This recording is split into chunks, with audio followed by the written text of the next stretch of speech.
Вас приветствует Плюмбум Шот Здоровья с темой «Свинец в красках». Сейчас мы покажем вам опасность свинца, который содержится в старых красках.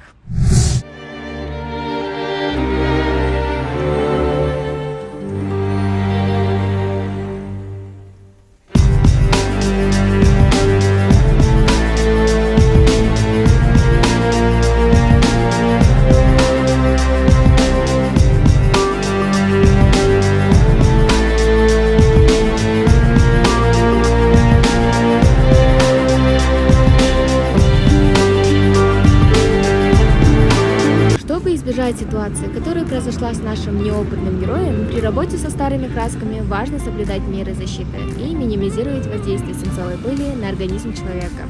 Обязательно используйте средства защиты и выбирайте новые краски без содержания свинца. С вами была Алтнай. До скорых встреч!